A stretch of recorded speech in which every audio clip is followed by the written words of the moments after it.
መስገን አንመሳሰልም። እኔና እፎይ ነው ዩኒቨርሲቲ። ቆይ ግን እንደዚህ ጠጋ ጎን ለጎን ጎን ለጎን አገልግሎት ሰላም ነው። በጣም እፎይ በጣም በጣም ነው ደስ ያለኝ። ማርያምን በጣም ነው በቃ እኔ እንኳን እና ኡስታዞቻቸው ልሙጥ ናቸው። ጺም ማሳደግ ሱና ነው። ተቀያይረን ነው እንዴ? እኛ የነሱን ስናነባ አብዝተን ሱና ወደ እኛ ዞረ፣ እነሱ የእኛን አብዝተው ሲያነቡ ጺም አልባ ሆኑ። እየበረታ ነው አገልግሎት ሁሉ ሰላም ጥሩ ነው። ምንማል እያየው ነው በጣም ከጊዜ ወደ ጊዜ በቃ 6,000 7,000 ሰው ቁጭ ብሎ ይመለከታል። ያ ሁሉ ሙስሊም ነው እና አሁን ደግሞ ከፍጡር በኋላ ይመቻል መሰለኝ አንተን ለመከታተል። እንትን ነው ቀጣይ አስፈጣሪያቸው እኔ ነኝ እና እየጠበቁ ነው። አምና እንትን አይ ቲንክ ኤርፖርት አዘጋጅቶት መሰለኝ መስቀል አደባባይ ላይ እፎይ ይሰቀል በሚል ነበር ያፈጠሩ እንትን ያሉት። ዘንድሮ የራሴኑ ነው የፈለጉት እና ቴምር እና ውሃ አዘጋጁ። በጣም ይገርማል።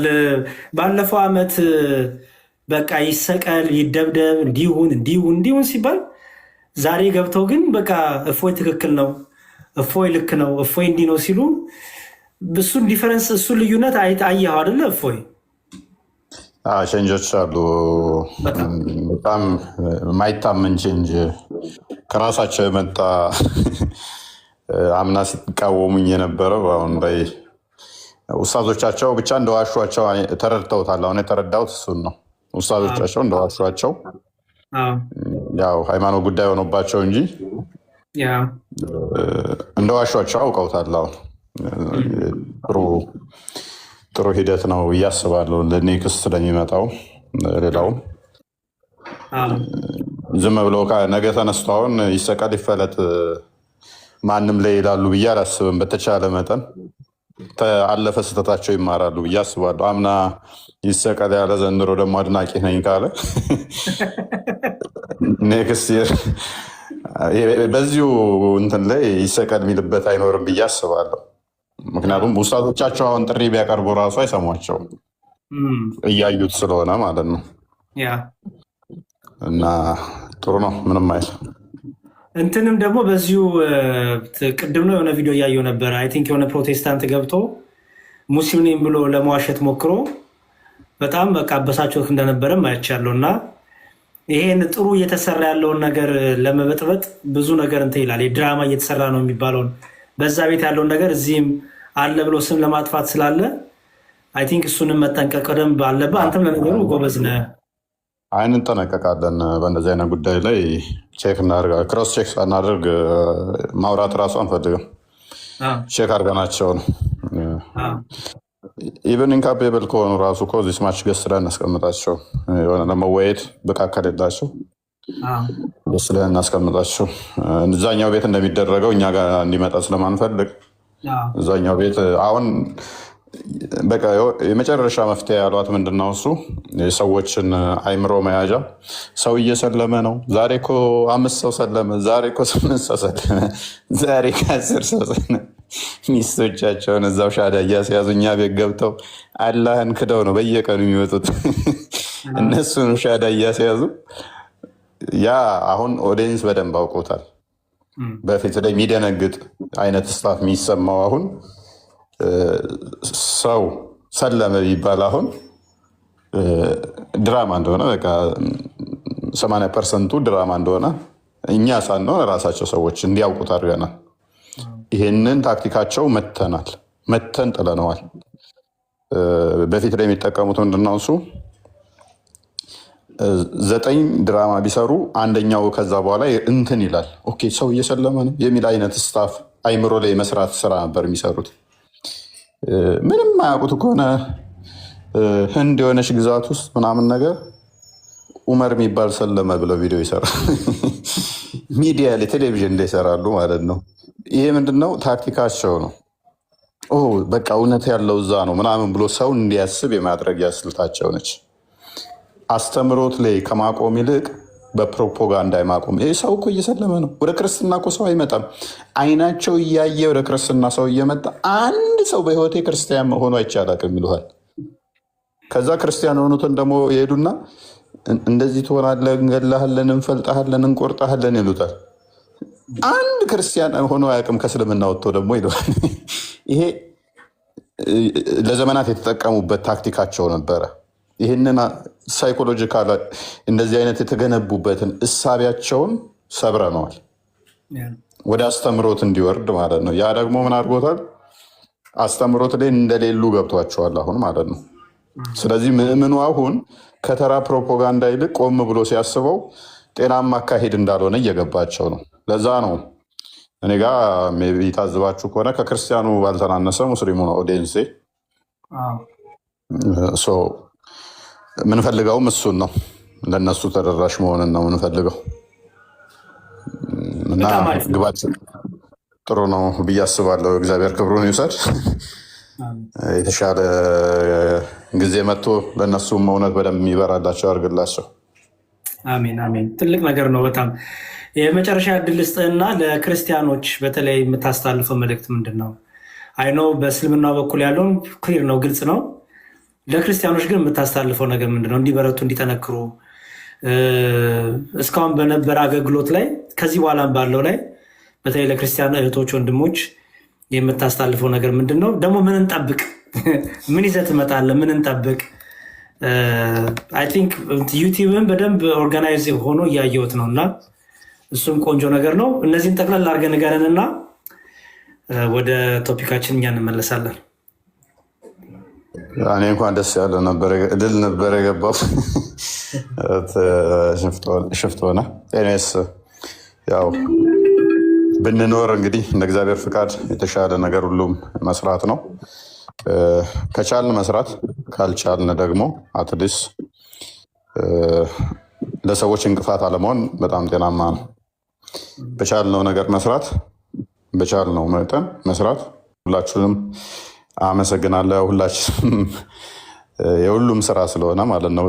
ግለሰብ አንድ ሰው ብቻ የሚሰራው ሳይሆን እንደዚህ አይነት ነገር ሁሉም አብረን ስንሰራው ነው ተጋግዘን፣ አድማጩም ተመልካቹም መናበብ ከቻለን ውጤታማ እንሆናለን።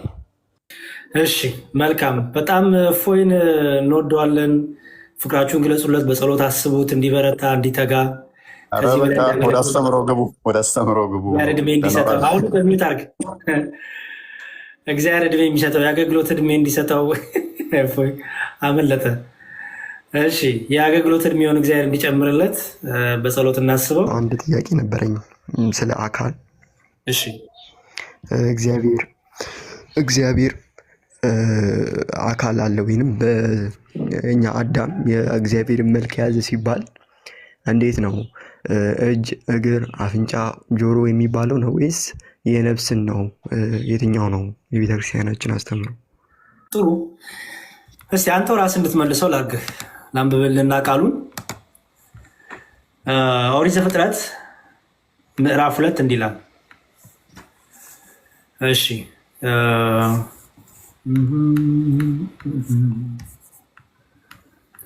እና እስቲ አንተ በደንብ እንትን ትለኛለህ። እሺ ትመልሷለህ፣ አምሹር ትመልሷለህ፣ ታውቀዋለህ ምን ማለት እየፈለገ እንደሆነ በእግዚአብሔር መልክና ምሳሌ ሲባል ምን ማለት እንደሆነ። ኦሪት ዘፍጥረት ምዕራፍ 1 ቁጥር 26 እግዚአብሔርም አለ ሰውን በመልካችን እንደ ምሳሌያችን እንፍጠር፣ የባሕር ዓሦችንም የሰማይ ወፎችንም እንስሳትንም ምድርን ሁሉ በምድር ላይ የሚንቀሳቀሱትን ሁሉ ይግዙ። እግዚአብሔርን ሰውን በመልኩ ፈጠረ ይላል አይደለ? አስተውል። ምንም ይላለ? መልክ በመልኩ ፈጠረ፣ በምሳሌውና በመልኩ ፈጠረ። ይሄን ያዝልኝ። ከዛ ደግሞ ኦሪት ዘፍጥረት ምዕራፍ 5 ላይ ትመጣና አዳምም 230 ዓመት ኖረ፣ ልጅንም በምሳሌው እንደ መልኩ ወለደ ይላል። ኦኬ፣ በደንብ አስተውላል። እግዚአብሔር አዳምን ሲፈጥር በመልኩና በምሳሌው ፈጠረው አይደል? መልሶ ደግሞ ኦሪት ዘፍጥረት ምዕራፍ 5 ላይ እግዚአብሔር ማነው አዳምም 130 ዓመት ሲኖር ከኖረ በኋላ ልጅንም በምሳሌውና እንደ መልኩ ወለደ ይላል። እዛ ጋር የነበረው የአዳም መልክና ምሳሌ እዚህ ጋር ደግሞ መጣና ደግሞ ልጅንም በመልኩ ምሳሌ ይላል። ሁለቱ ልዩነቱ ምንድን ነው? ወይስ አንድ አይነት ነው? እዛ ጋር በእግዚአብሔር መልክና ምሳሌ ተፈጠረ ተባለ። አዳም ግን ሲወልድ በራሱ መልክና ምሳሌ ወለደ ይላል። ምን ማለት ነው? አትሊስት አልገባኝም። አየው፣ አስተውል። የመጀመሪያው እግዚአብሔር በመልኩና በምሳሌው ፈጠረ ሲል ገዥ አደረገው ማለት ነው። አሁን እግዚአብሔር ምንድን ነው? በባህሪው ገዢ ነው አይደለ? ያንን ገዥነት በጸጋ ለአዳም ሰጠው ማለት ነው። ምክንያቱም አንብበ ከሆነ ዘፍጥረትን ስታነብ ለእንስሳት ስም ያወጣ ማን ነው? አዳም እኮ ነው። እግዚአብሔርም እንስሳትን ፈጠረ፣ በአዳም ፊትም አሳልፋቸው እኮ ነው የሚለው። አዳም ለእያንዳንዱ እንስሳ ምን አወጣለት? ስም አወጣለት ነው የሚለው።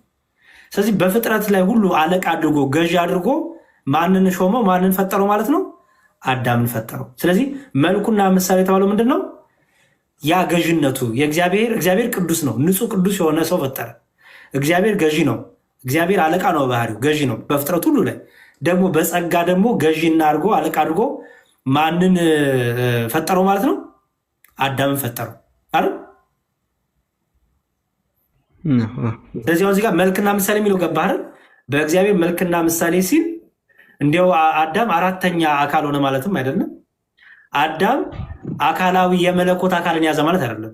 የእግዚአብሔር መልክና ምሳሌ የተባለው ስልጣኑ፣ ኃይሉ፣ ገዥነቱን የእግዚአብሔር የባህሪው ነው። ማንም አይስተው ማንም አይቀመው። ለአዳም ግን ገዥነትን፣ አለቅነትን በጸጋ ሰጠው ማለት ነው። አንድም እግዚአብሔር በባህሪው ምንድን ነው? ቅዱስ ነው፣ ንጹህ ነው አይደለ? አዳም ደግሞ ንጹህ ቅዱስ አድርጎ ከፍጥረቱ አክብሮ አዳምን ፈጠረው ማለት ነው። ይህ አዳም ግን በኃጢአት ከወደቀ በኋላ ከንጽህና ከቅድስና ከወደቀ ከተራቆተ በኋላ ወደ ምድር ከተጣለ በኋላ ከሔዋን ከሚስቱ ጋር በግብር ተዋወቀና ልጅን ወለደ። ልጅን ሲወልድ በአዳም መልክና ምሳሌ ተወለዱ። አሁን የአዳም መልክና ምሳሌ ማለት ነው። አሁን እስቲ ንገረኝ፣ የአዳም ምን ያዙ ማለት ነው? በአዳም ባህሪ ገዥነት፣ ስልጣን የአዳምን ባህሪ ይዘው አየኸው፣ አዳምን መስለው የአዳምን ባህሪ ይዘው ተወለዱ እንደማለት ነው። ስለዚህ መልክና ምሳሌ ሲል ገዥነትን፣ ስልጣን ያሳያል። አንድ ደግሞ ትጨምርለን፣ ለክርስቶስም ተቀጽሎ ተዋለ። እዚህ ፊልጵስዩስ ምዕራፍ 2 ላይ አስተውል ምን እንደሚል፣ እርሱ በእግዚአብሔር መልክ ሲኖር ሳለ ይላል። ክርስቶስን ምዕራፍ 2 ቁጥር 6 ላይ አየው፣ በክርስቶስ ኢየሱስ የነበረ ይህ ሐሳብ በእናንተ ዘንድ ደግሞ ይኖራልና እርሱ ኢየሱስ ክርስቶስ በእግዚአብሔር መልክ ሲኖር ሳለ ይለዋል። የእግዚአብሔር መልክ ሲኖር፣ መልክ የምትለው አላያት አይደለ? በእግዚአብሔር መልክ ሲባል ለክርስቶስ ምኑን ያሳያል? ከአብ ጋር ከአባቱ ጋር ስልጣኑን፣ ትክክልነቱን፣ እኩልነቱን ያሳያል። አየው። ስለዚህ መልክ የሚለው በመጽሐፍ ቅዱስ ሲፈታ እንደዛ ነው። አካል የሚለውን ግን ልጨርስልና እንትን ልበል። ለእግዚአብሔር አካል ስንልና ለእኛ ለፍጡራን አካል ሲባል የተለያየ ትርጓሜ አለው። ለምሳሌ አምላክ የሚለው ቃል ለእግዚአብሔርም ተሰጥቷል፣ ለእኛም ተሰጥቷል። ይህን ታውቃለህ አይደል? ለእግዚአብሔር ሲነገር ግን አምላክ የሚለው ዴፊኒሽን ትርጉሙ ሌላ ነው አይደል? የባህሪው ማለት ነው። ማንም መስለው ማንም ያቆመ ማለት ነው። ለሰዎች ሲነገር ግን ስለ እግዚአብሔር አለቅነትን ሰጣቸው። ምክንያቱም አምላክ የሚለው የግዕዝ ቃል ነው። ባይዘው ኦኬ፣ ገዥነት፣ ስልጣን ያለው ማለት ነው። ለምሳሌ ሙሴን እግዚአብሔር በፈርዖን ላይ አምላክ አደረጓል። ሙሴ መለኮት ነው ማለት ነው? አይደለም። ለምሳሌ ሴጣን እኮ አምላክ ተብሏል። የዚህ ዓለም አምላክ ተብሏል አይደል? መለኮት ነው ማለት ሴጣን አይደለም። አምላክ ማለት ነው ባጭሩ ገዥ እንደማለት ነው አይደል? ለእግዚአብሔር ሲነገር መለኮትነቱን እያወራክ ነው። ለሰዎች ሲነገር ደግሞ ስልጣናቸውን፣ ገዥነታቸውን ስትናገር ነው። ኦኬ፣ አሁን አካል የሚለውን ያዛሁን አየው። አካል የሚለውን እናንተ ለሰውኛው የምንጠቀመው ለፍጥረት የምንጠቀመው ወርድ ነው። እግዚአብሔርን ግን በሰውኛው ስለምንገልጠው እግዚአብሔር አካል አለው እንላለን አይደል? ለእግዚአብሔር ሲሆን ግን መለኮታዊ አካል ይባላል። ለምሳሌ ገብርኤል ሚካኤል ነው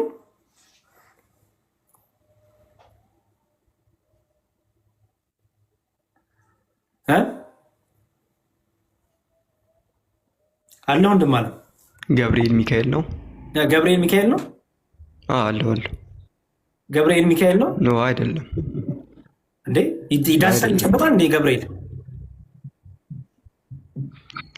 እኔ የሚል ማንነት አለው። አትሊስት አካል ያ እኔ የሚለው ማንነቱ አካል ይባላል ማለት ከዛ አንጻር ከሆነ አየኸው፣ እኔ የሚባል ማንነቱ አካል ይባላል ማለት ነው።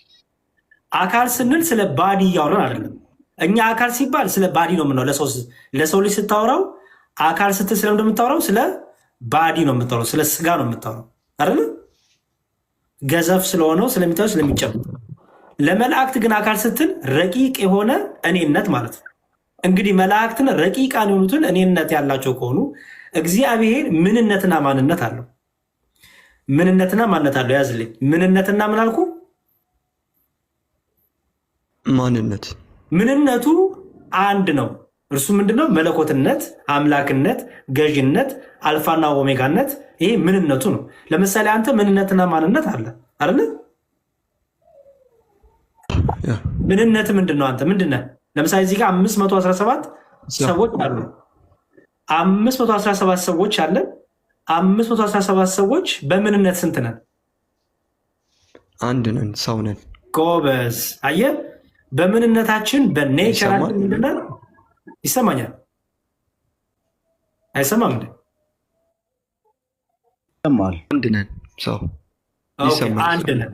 በኤሰንሳችን አንድ ነን። ፐርፌክት። በምንነታችን ግን አንተ እኔ ባይ ነህ፣ ወንድሜ እኔ ባይ ነው። አየህ፣ እኔ ባይ ነህ። ለምሳሌ አንተ ማንነክ ነው የምልህ፣ አንተ ምንድነክ ነው የምልህ? ምንነትን ነው የምጠይቀው ወይስ ማንነትን ነው የምጠይቀህ? ምንነት ሲሆን ሰው፣ ማንነት ሲሆን ደግሞ ትሩስ እኔነትን ማለት ነው አይደለ? እኔነትን ትገልጣለህ። እኔ ማለት ትጀምራለህ። በጣም ጥሩ። እግዚአብሔር ምንነትና ማንነት አለ። ምንነቱ አይጨመርበትም አይከፈልበትም፣ እግዚአብሔር ነው አይደል? ማንነቱ ግን ስናወራ ግን አብ እኔ ባይ ነው፣ ወልድ እኔ ባይ ነው፣ መንፈስ ቅዱስ እኔ ባይ ነው። አብ የባህሪ ልጅ አለው ወልድ የሚባል፣ ወልድ የባህሪ አባት አለው አብ የሚባል፣ መንፈስ ቅዱስ ከአብ የሰረጸ ነው፣ ሰራጺ ነው። አየኸው? ስለዚህ እግዚአብሔር በሶስቱና በአንድነቱ ስንል ባይዘው ሶስትነት ስንል እና አንድነት ስንል እየቆጠርን አይደለም። ይሄን ነው እግዚአብሔር በአካል ሶስት ነው ስንል አንድ ሁለት ሶስት እያልን አይደለም። እኔነቱን እየገለጥን ነው። አየኸው? እኔነቱን እየገለጥን ነው። እግዚአብሔር በእኔነቱ ራሱ ሲገልጥልን በእኔነቱ አብ ወልድ አይደለም፣ ወልድ አብ አይደለም፣ መንፈስ ቅዱስ አብና ወልድ አይደለም ማለት ነው። ኦኬ። በእኔነቱ በምንነቱ ደግሞ እግዚአብሔር አንድ ነው ስንል እንደዚህ አንድ እያልን አይደለም፣ ቁጥር አንድ እያልን አይደለም። አስተውል። አንድ ስንል ስለ ቁጥር አይደለም የምናወራው። መለኮትነቱን፣ አምላክነቱን፣ ጌትነቱን፣ ፈጣሪነቱን የሚጨመርበት የሚያህለው የሚመስለው የሚያግዘው የለም። እርሱ አንድ ብቻውን ፈጣሪ ነው። አንድ አምላክ አለ እያልን ነው። ስለዚህ አካል ስንል ለእግዚአብሔር መለኮታዊ አካል እያልን ነው፣ እኔ ባይነት እያልን ነው ማለት ነው። ለይህና ለአንተ ሲሆን ግን ገዘፍ የሆነ የሚታይ የሚጨበጥ የሚነካ ባዲ ነው የምናወራው ማለት ነው። ያ እዚህ ላይ የሚሰማ ከሆነ አትሊስት እግዚአብሔርን በቦዲ የሚመስሉ ካሉ እንደ ቤተክርስቲያን አሁን ለምሳሌ መጽሐፍት ላይ በቦዲ ማለት በአካል ማለት ነው። ግን ያንን ነገር አሁን ለምሳሌ ቅድም እኮ ነገርኩህ፣ እግዚአብሔርን በቦዲ የሚመስለው የለም አለ። አሁን ለምሳሌ ዘርዓ ያዕቆባውያንና ሚካኤላውያን ዘርዓ ያዕቆብ ማለት ነው በ17ኛው አትሊስት በዛኛው መጽሐፈ ሚላድ ላይ በአዳም ላይ ያለ ሁሉ ስጋም ቢሆን ደረትም ቢሆን ዓይን ቢሆን ጆሮ ቢሆን እጅ ቢሆን ምንም ቢሆን በአብ ወልድና በመንፈስ ቅዱስ ላይ አለ ይላል። ምን ማለት ነው? ያ እሱን እንትን አይደለም፣ ግን አትሊስት ክርክሩን ሳይሆን የወለቀው ወንድም አለም ክርክሩ አይደለም እኮ አሁን የምናየው። ለምሳሌ አንድ ሰው አነበበ። ለምሳሌ መጽሐፍ ቅዱስ አነበብክ፣ ምንም የሚል ቃል አንብብልህ፣ ኢየሱስ ክርስቶስ ከኔ ይበልጣል አለ። ከዛ አንድ ሰው መጣና መጽሐፍ ቅዱስ ዝም ብሎ በራሱ ተርጉሞ ሊከራከር ቢሞክር እሱ ሲከራከር ይውላል እንጂ ክርስቲያኑ መጽሐፍ ቅዱሱ እንዴት ተረዳው ነው? የመጽሐፉ ባለቤት እንዴት ተረዳው ነው አይደለ? እንዴት ተረዳ? ቤተክርስቲያን እንዴት ተረዳችሁ ነው። አሁን የክርክር ጉዳይ አይደለም ወንድሜ። ሁሌ ማወቅ ያለብህ ክርስቲያን ነኝ ስላልክ ኦርቶዶክሳዊ ስላልክ ወይም የምነግርህ። ለምሳሌ አንተ ሙስሊም ብትሆን ኖሮ ይህን ላልነግርህ፣ ምክንያቱም እንደፈቀድክ ነው፣ በራስ ትርጉም ነው የምተረጉመው። በቤተክርስቲያን መነጽርና እይታ ተረዳው አልልህም። ክርስቲያን ለሆነ ሰው ግን ክርስቲያናዊ አረዳድ አለው፣ ቤተክርስቲያናዊ አረዳድ አለው። በተለኛ ኦርቶዶክሳውያን የግል አረዳድ የለም።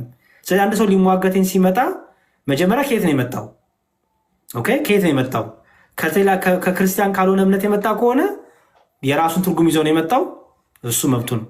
ኦኬ ግን አሁን ላብራራለ ይሄ እግዚአብሔር የአዳም አለው ሲባል ምንነቱን ለማሳየት መሰለ። እግዚአብሔር ለምሳሌ ቸርነቱን፣ ፍቅሩን የሚያዳምጥ የሚይዘን፣ የሚንከባከበን አባታችን እረኛችን መሆኑን ለመግለጽ ስንፈልግ በሰው ሰውኛው መልኩ እንገልጸዋለን። ለምሳሌ ክርስቶስ ኢየሱስ ዶሮ ጫጩቶቿ እንደምሰበስብ ልሰበስባችሁ ብዙ ጊዜ ታጋው አለ። አየው ራሱን በመመሰለ ወንድም አለ ይሰማው። እሺ በእረኛም ራሱን መሰለ። የበጎች እረኛ ነኝ አለ ጌታ። እረኛ ነኝ ብሎ በግና እረኛ አድርጎ በዛ መሰለ። አየው ሰው እንደዚህ የተነገሩትን የእግዚአብሔርን ቸርነት፣ አባትነት፣ ምሕረት፣ ይቅርታ፣ ጠባቂነት፣ ሰሚነት፣ አዋቂነት ለምሳሌ ዳዊት በጸሎቱ ምን አለ? በላባዎች ትጋርደኛለህ አለ። ይኸው በላባዎች ትጋርደኛለህ፣ በእጆች ታነሳኛለህ፣ እጆች ፈጠሩ። ይኸው አሁን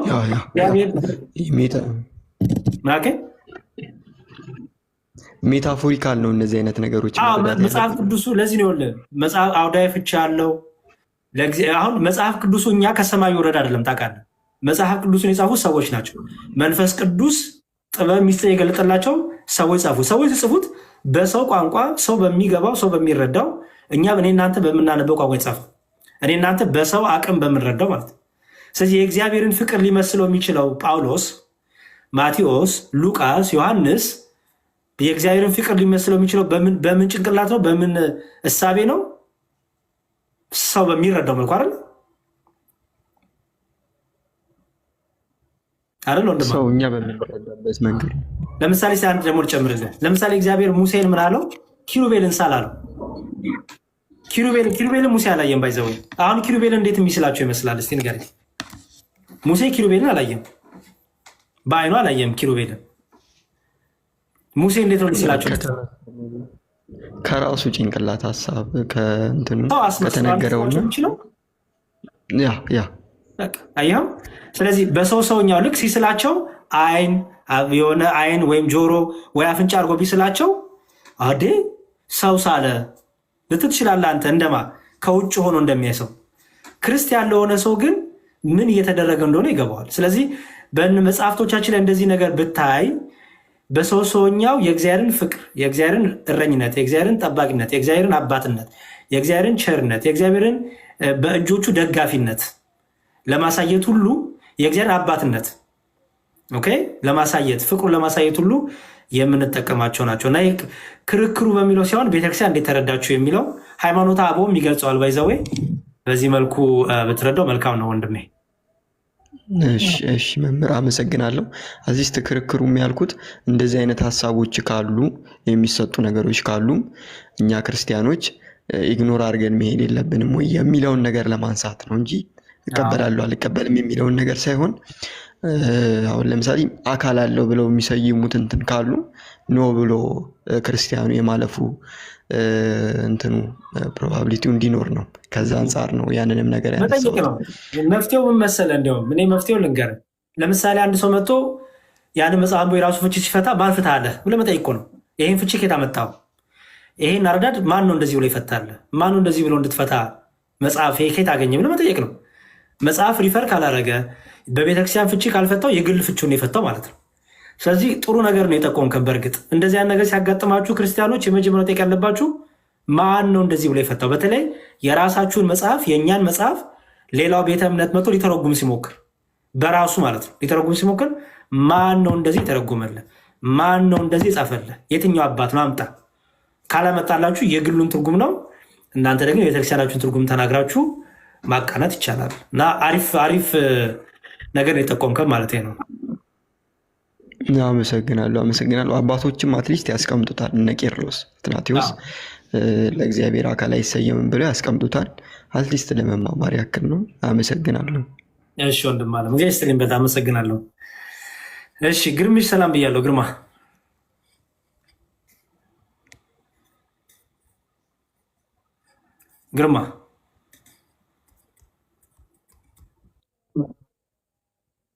ክብሩ ይስፋ እግዚአብሔር ነው።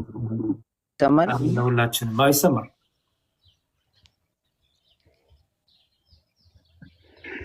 ዲያቆን የእግዚአብሔር ያክብርልኝ። በመጀመሪያ ስላገኘው በጣም ደስ ብሎኛለኝ። ያው የቤተ ክርስቲያንን አስተምሮ ጥንቅቅ አድርጋችሁ ስለምታስተምሩን እናንተንም ከዚህ በላይ ጸጋውን ያብዛላችሁ እግዚአብሔር። እናንተን አያሳጣን።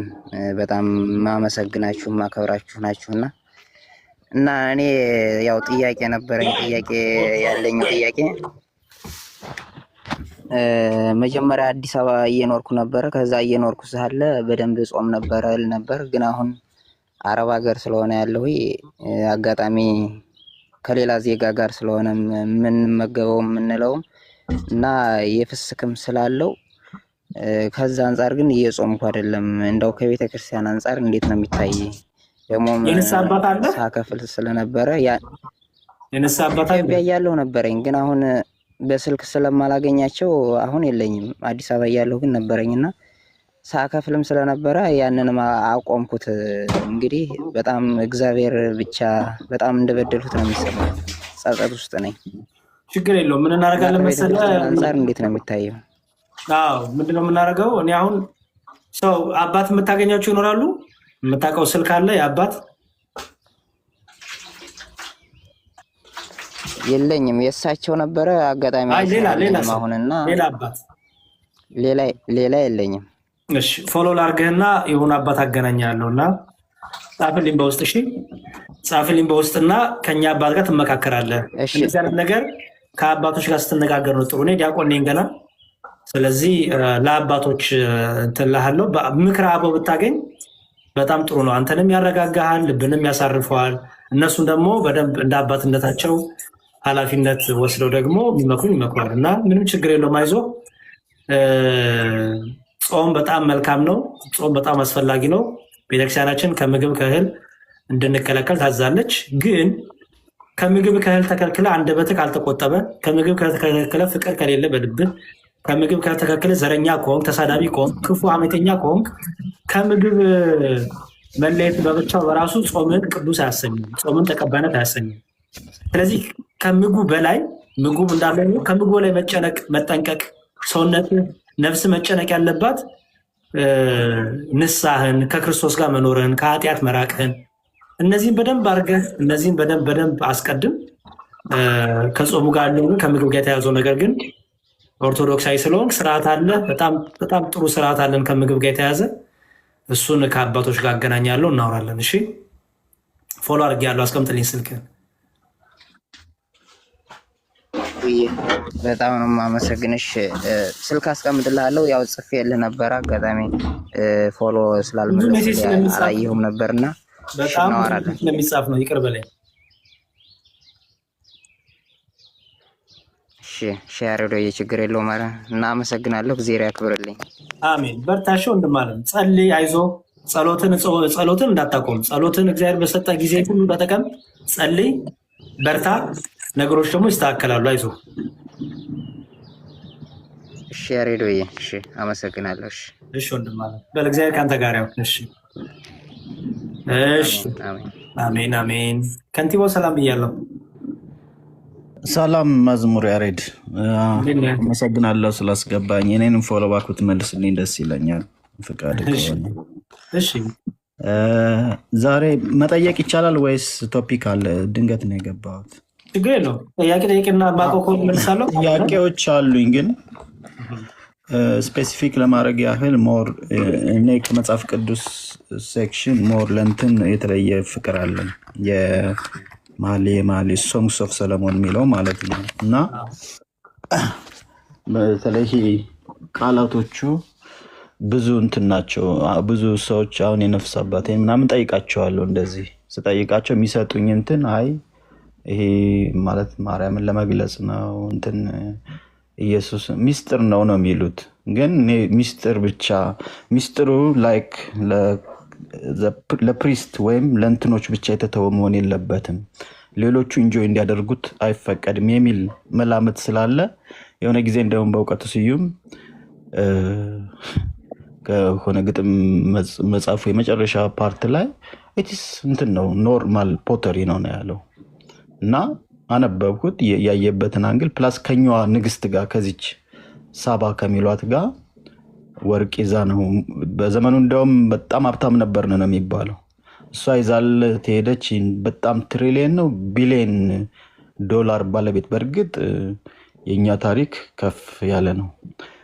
ያኔ እስራኤል ምንም አልነበረችም ከኛ አንጻር ሲታይ ማለት ነው። እና እሱ ለእሷም የጻፈው ሁሉ በተለይ ጥቁር ነህ እንትን ይላል ውዴን አትንኩብኝ የሚለው ነገር የእንትን ችግር ያለበት አይመስልህም? እሱ ላይ እስኪ ብናወራ። እሺ መኃልየ መኃልይ ዘሰሎሞን ራሱን የቻለ ሚስጥር ባይዘው ሚስጥር ማለት ነው የሚለውን ከእሱ ልጀምር። ሚስጥር ማለት የማይነገር ለሰው የማይነገር ማለት አይደለም። ለምሳሌ ሚስጥረ ስላሴ እንላለን፣ ሚስጥረ ስጋዌ እንላለን። የማይነገር ማለት አይደለም። ምን ማለት ነው? ትምህርቱ ረቂቅ የሆነ ነገር እግዚአብሔርን ስለያዘ ዝም ብሎ በስጋ ሀሳብ በስጋ ፍልስፍና በሚረዱት ሳይሆን በመንፈስ ቅዱስ ሆነው የሚረዱት ስለሆነ ሚስጥር ይባላል። ለምሳሌ ክርስቶስ እናንተን የሰማያዊ ሚስጥር የማየት ጸጋ ሰጥቷቸው ይላቸዋል ሐዋርያት። ለእነሱ አልተሰጣቸውም ይላል። ለምን? እያዩ አይኖቻቸው ፈጠዋል ግን አያዩም፣ ጆሮቸው ይሰማል ግን አያስተውሉም። ልባቸው የደነደነ ስለሆነ ያን ጥበብ ያን ሚስጥር አጥተውታል ነው። ኦኬ የሶሎሞን መጽሐፍ መኃልየ መኃልይ ዘሰሎሞን ከመዝሙር ሁሉ መዝሙር እንደማለት ነው። ከመዝሙር ሁሉ የከበረ ወይ ከመዝሙር ሁሉ የበለጠ መዝሙር እንደማለት ነው። በውስጡ በጣም ብዙ ሚስጥር ይዟል። ሚስጥር ይዟል ማለት ነው ብዙ ትርጉም ያላቸው ብዙ ገለጣዎች ያላቸው ስለ ቤተክርስቲያንና እግዚአብሔር ያላቸውን ፍቅር፣ እግዚአብሔር ስለ እስራኤል ስለ ሕዝቦቹ ያለው ፍቅር፣ በተለይ ከቤተክርስቲያንና ከነገረ ክርስቶስ ጋር ያለውን ነገር፣ ስለ ነገረ ማርያም፣ ስለ ነገረ ቅዱሳን በጣም በብዙ መልኩ እየመሰለ ይናገራል፣ ያስተምራል እና ከመዝሙር ሁሉ የበለጠ መዝሙር የተባለው ለዛ ነው። ደብዳቤ አይደለም፣ ፖተሪም አይደለም። ማን ነው ታገል ሰይፉን ያልከው? እሱም በእውቀቱ ስዩም ለዚህም ሪፈረንስ አይሆንም። ምክንያቱም ከመዝሙር የበለጠ መዝሙር እየተባለ ከመዝሙር የበለጠው ጨርሶ ወንድም አለ። ስለዚህ እየተባለ በእውቀቱ ስዩም አይገባውም፣ አይረዳውም። እሱ ፖተሪ ቢለውም እሱ የራሱ ትርጉም ነው፣ የቤተክርስቲያን ትርጉም ግን አይደለም። እና መኃልየ መኃልይ ዘሰሎሞንን ብዙ ይሄ የስጋ ፈቃዱ የወጣለት ሰው ቢያነበው ጥሩ ነው። የስጋ ፈቃዱ የወጣለት ሰው ማለት ነው ጭንቅላቱ ዝሙት የማያስብ ጭንቅላቱ ነውር፣ ክፋት፣ ሴሰኝነት የማያስብ ሰው በመንፈስ ሕይወቱ የበረታ የገባው ሴንስ እግዚአብሔር ለቤተክርስቲያን ያለውን ፍቅር፣ እግዚአብሔር ለሕዝቦቹ ያለውን ፍቅር በባልና በሚስት መልክ እየመሰለ አንድም ስለ ትዳር አንድም ስለ ቤተክርስቲያን ፍቅር እያደረገ የተናገረውን ነገር የተረዳ ሰው ቢያነበው ቢማረው መልካም ነው። በቤተክርስቲያናችን ይህን መጽሐፍ እንዳልኩ በስጋ ሀሳብ በፍቃደስ እንትን ያሉ ብርትት ያላሉ ያልበረቱ ያልጸኑ ሰዎች በተለይ ነገረ ቤተክርስቲያን ያልተማሩ ሰዎች ዝም ብለው እንዲያነቡት አይመከርም። እንኳን ይናለ ዮሐንስ ራእይን አንዳንድ ሰው ዝም ብሎ እንደ አድቬንቸር የሚያነበው አለ ታውቃለህ። እና ሰው ከዛ አንጻር ሚስጥር ነው መባሉ ከዛ አንጻር እንደሆነ ያዝልኝ። በመጨረሻ ከንቲባ የት ሀገር ነው ያለው? መናገር ከፈለክ ማለት ነው። እኔ አዲስ አበባ ነው ያለሁት። በጣም ቆንጆ መጽሐፍ አለ የመኃልየ መኃልይ ዘሰሎሞን ትርጓሜ። መግዛት እፈልጋለሁ። ትችላለህ። ማህበረ ቅዱሳን እንትን ሂድና ወይ ራጉኤል ሄደ ወይ ደግሞ ማህበረ ቅዱሳን ቅድስተ ማርያም አካባቢ እኔ እዛ ነው ሰፈሬ። ላይክ በቃ የመኃልየ መኃልይ ዘሰሎሞን ትርጓሜ ውስጥ ይበላቸው። በጣም ቆንጆ መጽሐፍ አለ በቅርቡ የታተመ። በጣም አድርጎ ያብራራው እያንዳንዱን ምዕራፍ ምን ማለት እንደሆነ ከትዳር ጋር የተያያዘውን ባልና ከሚስት ፍቅር ጋር የተያያዘውን ክርስቶስ ደግሞ ለቤተክርስቲያን ያለውን ፍቅር የተያያዘውን ከነገረ ማርያም ጋር የተያያዘውን ይህን ሁሉ የያዘ ትርጓሜ ያለ እሱ መጽሐፍ ብትገዛ እንዲሁ ለእኔም ብትልክልኝ ደስ ይለኛል። ወደዚህ መጣሁ የሚያመጣልኝ ሰው አጥቼ ቁጭ ብሏል። ኦኬ አይ ችግር የለውም እልክልሃለሁ። ሌሎችም ስላሉኝ እንደዚህ ላክልን ያሉ ከእነሱ ጋር ብሬ ፓካር የት እንትን ነህ ስቴት ነህ አንተ? እኔ ውጭ አሜሪካን ያለሁት በውስጥ እናወራለን፣ ችግር የለውም። በቃ ፎሎ ባክ መልስልኝና በጣም የምፈልገው ፓርት ስለሆነ ነው። እንደው ሌላው ደግሞ መጨመር ከቻልኩ የመጨረሻ እንደው አጭር አድርገህ ከመለስክልኝ ይሄ የሆነ ቀን በተለያየ የመጽሐፍ ቅዱሱ ክፍል ፓርት መጀመሪያ እንትን ነበር ጨለማ ዘፍጥረት ላይ ማለት ነው ውሃም ነበር ይላል እና በውሃም ላይ የእግዚአብሔር መንፈስ ሰፎ ነበር የሚለው ፓርት ውሃ ከሰው ልጅ ጋር በጣም የሰውነታችንም ክፍል ነው ይባላል። እኔ ደግሞ የሊትሬቸር ሰውም ስለሆን ብዙ ነገር አነባለሁ ወደኋላ ኤፒክ የሚባሉት ግሪካውያንን እንትሳነብ የውሃ ማልክት የሚሉት አላቸው ፖዛይደን እና በጣም ዘ ሞስት ፓወርፉል ነው ይላሉ። ውሃ እዛ ለምን ላይክ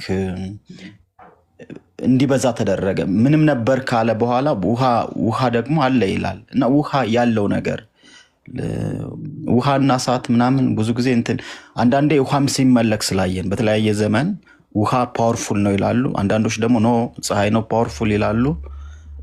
እና የውሃ ከመጽሐፍ ቅዱስ ፐርስፔክቲቭ ውሃ እንዴት ይገለጻል የሚለው ነገር እሱን ቤዝ አድርገህ ብትነግረኝ አመሰግናለሁ።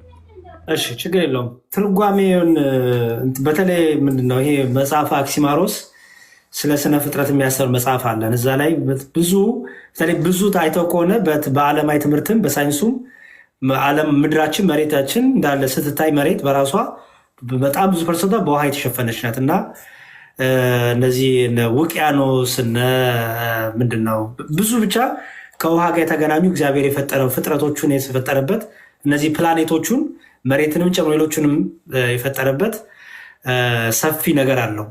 በተለይ ስነ ፍጥረት ትምህርት ላይ ማለት ነው እና ከውሃ ጋር የተገናኘው በጣም ዲቴይል ነገር ስላለው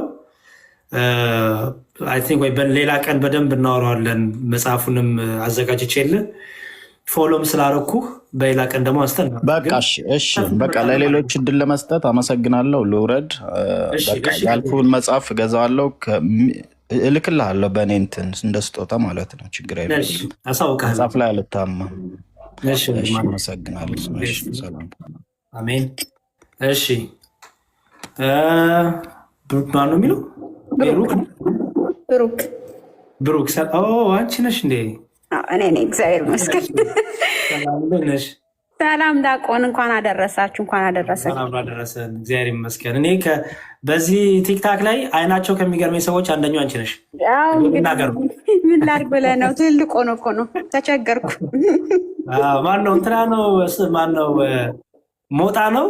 አይናቸው ትላልቅ የሆኑ ሰዎች የዋህ ናቸው ያለው። እውነት ነው። ውንሶ ይላል። እኔም እመስላለሁ ግን አይደለሁም እንጂ። አይ መልካም፣ ደስ ብሎኛል ስላገኘሁሽ። ሰላም ነው? እግዚአብሔር ይመስገን። በጣም አመሰግናለሁ። እንዴት እንደገባው አላውቅም እውነት ለመናገር ግን ገባው እና ነው እንዴ? ደስ ይላል። እግዚአብሔር ይመስገን። እኔ እንኳን እውነት ለመናገር ጥያቄ ፐርሰናል ነው ግን ፐርሰናል አይደለም ግን ነው ባልጠይቅ ደስ ይለኛል። እዚህ ጋር ግን ለሁላችን መማሪያ ስለሚሆን ጠይቅ።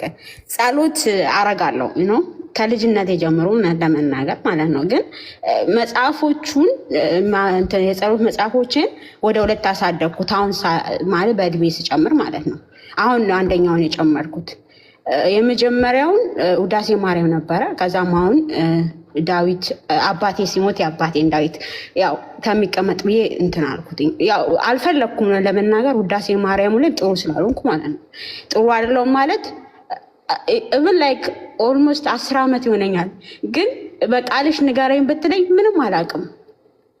ገባ እና ጸሎት ስጸልይ በራሱ ስቆምና ስጸልይ አይምሮዬ በጣም ነው የሚበታተነው እና አለመያዜ ከሁሉም ፓርት ማውቀው ላይክ እንትኑን ብቻ ነው የውድስ ማርያም ቢሆንም እሱን ብቻ ነው። ምክንያቱም እሱን ኤቭሪዴይ ስለምለው መሰለኝ እንጂ ሌላውን ምንም በቃ በቃሌ ላውቀው አልቻልኩም እና አይምሮዬ ሊሰበሰብ አልቻለም። እንዴት ነው ይህን ነገር ማስተካከል የምችለው? እሱን ነገር ያው ለሁላችን መማሪያ ይሆናል ብዬ ስላሰብኩ ነው። ባልጠይቅ ደስ ይለኝ ነበር። ምክንያቱም የውሸት ጸሎተኛ ነኝ፣ የእውነት አይደለሁም ማለት ይገባቸዋል ብዬ አስባለሁ። እና እሱ ላይ ትንሽ እሺ 2 ምክር ልምከርሽ። የመጀመሪያው ጸሎት በቃል ለመያዝ አይደለም ጸሎት የምናደርገው። በቃል መያዝ ማስተዋል ነው ማለት አይደለም። በቃል ሽምደዳ አለ፣ በቃል ደግሞ ማስተዋል አለው እና ሽምደዳ መሆን የለበትም።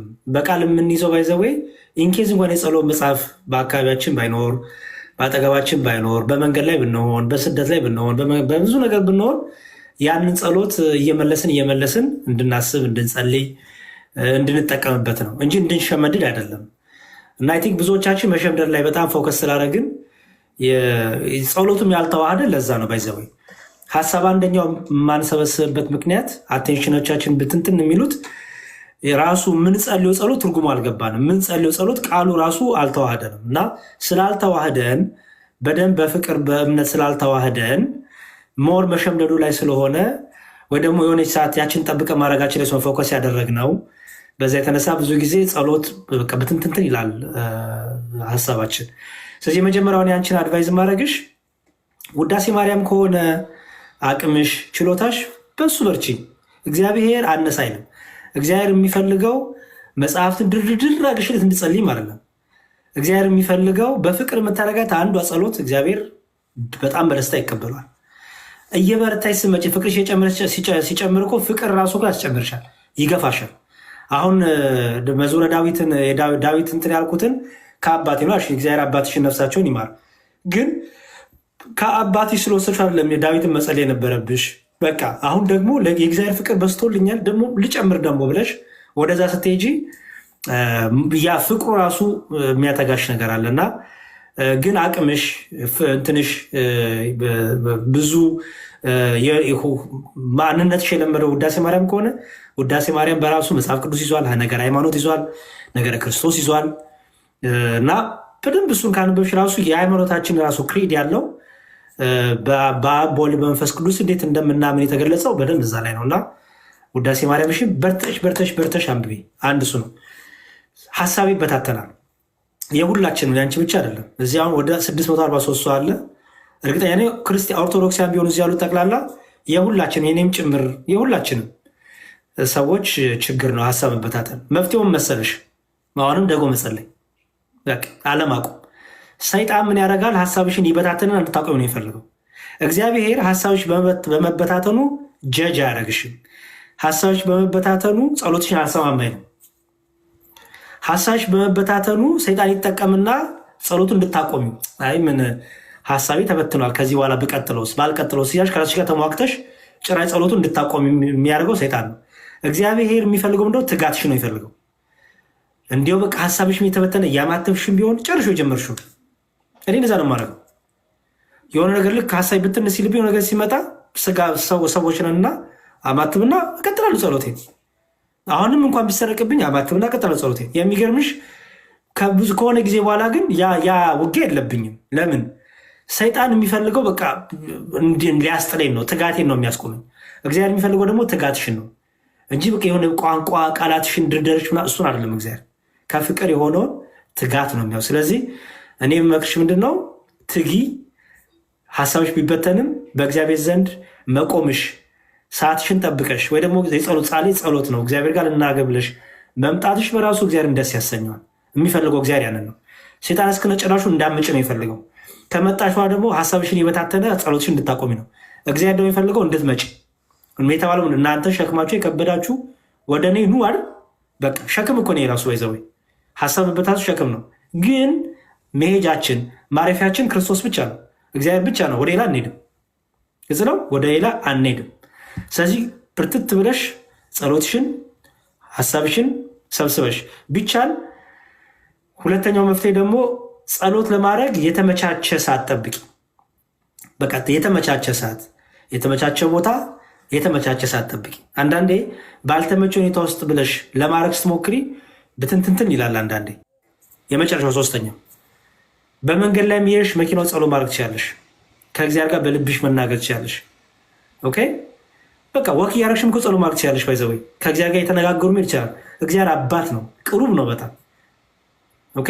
በቃ የጸሎት ቤትሽ ብቻ አይደለም የጸሎት ቦታሽ፣ በሁሉ ቦታ እግዚአብሔር አለ። ዳዊት እንደተናገረው ወደ ላይ ብሄድም አንተ በዛል፣ ወደ ጥልቁ ብሄድም አንተ በዛል፣ ከአንተ ወዴት እሄዳለሁ ብሏል። በሁሉ ቦታ ስላለ እግዚአብሔር ጸሎት ራሱ ሞር የሚዋሃድሽ ፍቅር የሚኖርሽ በቃ ባገኘሽ አጋጣሚ ጸሎት ስታደርጊ ነው። አቡነ ዘበሰማያት በይ፣ እግዚአብሔር ከኔ ጋር አሁን በይ፣ ተመስገን እግዚአብሔር ማለት ትችላለሽ። እግዚአብሔር ለምሳሌ ቲክታክ ላይ ስክሮል ስታደርጊ የሆነ ሰው በሽተኛ ካየሽ እግዚአብሔር ሆይ ማረው፣ ይቅር በለው፣ እራራለት፣ ፈውሰው። አቡነ ዘበሰማያት አይዞህ እንዴት አሪፍ እንደሆነ። እንደዚህ ካረግሽ በነገሮች ሁሉ ነገሮችን እየጠቀምሽ ዝማሬሽን ጸሎትሽን ትካልሽ እየተዋሃደሽ ይመጣል። ከዛ ፍቅርሽ እየጨመረ ሲመጣ በዛው ልክ ትጋትሽ እየጨመረ ይመጣል ማለት ነው። አመሰግናለሁ ያሬዶ። አንድ ጥያቄ አጭር መጽሐፈ ምሳሌና መጽሐፈ እንትን ተግሳጽ የሚለው ልዩነት አለው እንዴ? ማለት መጽሐፍ የስለው መጽሐፍት ናቸው። በዛ መልኩ ይቀመጣሉ። መጽሐፈ ጥበብ፣ መጽሐፈ ተግሳጽ፣ መጽሐፈ ምሳሌ ተብሎ ይቀመጣሉ። አንቺም እንደው ማድረግ ያለብሽ አፕሊኬሽን አለሽ አይደል? አፕሊኬሽን ጥሩ አይደለም። የትኛው አፕሊኬሽን እንደሆነ አላውቅም። ዌብሳይት ላሳየሽ። ዌብሳይት ፕሮጀክት ዳት ኦርግ ይባላል። ፕሮጀክት ዳት ኦርግ ይላል። ስም ፕሮጀክት ዳት ኦርግ ብላይ ትጽፊ ይመጣልሻል። እንደዛ ትጽፊና ልክ ሲመጣልሽ ይኸው ያለ አሁን መጽሐፈ ምሳሌ አለ፣ መጽሐፈ መክብብ አለ፣ መኃልየ መኃልይ ሰሎሞን አለ። ምን ታደርጊያለሽ? መጽሐፈ ምሳሌ ለምሳሌ ከ66 ላይ ወስደሽ ከምንድን ነው የሚጀምረው? የእስራኤል ንጉሥ የዳዊት ልጅ የሰሎሞን ምሳሌዎች ጥበብና ተግሳጽን ለማወቅ ይላል። ስለዚህ ልክ የ80 ላይ በደንብ አድርጎ እያብራራ በክፍል በክፍል በመጽሐፍ አድርጎ ርዕስ ሰጥቶ አስቀምጧቸዋል። ኮምፔር አድርጊና አንድ አይነት ሀሳብ ያላቸውን የመጽሐፈ ምሳሌ ደግሞ አንዳንዴ ደግሞ ወደ መጽሐፈ ጥበብ የሚሄዱ ደግሞ የዚሁን ሀሳብ እየቀጠለ ይሄዳል። ስለዚህ በዛ መልኩ ኮምፔር አድርጊው። ዞሮ ዞሮ የሰሎሞን መጽሐፍት ናቸው፣ የጥበብ መጽሐፍት ናቸው። የእግዚአብሔርን ምክር የእግዚአብሔርን ተግሳጽ የያዙ መጽሐፍት ናቸው። በዚህ ጾም አይ ቲንክ ጥሩ የሚሆነው እሱ ነው አይደል? ከመጽሐፍ ቅዱስ ክፍል ቢነበብ በዚህ ጾም የዳዊት መዝሙር፣ የነገረ ክርስቶስ፣ የሕማሙ ምክንያቱም ነገረ እንትን አደለ የክርስቶስ ጾም አደለ ጾሙ።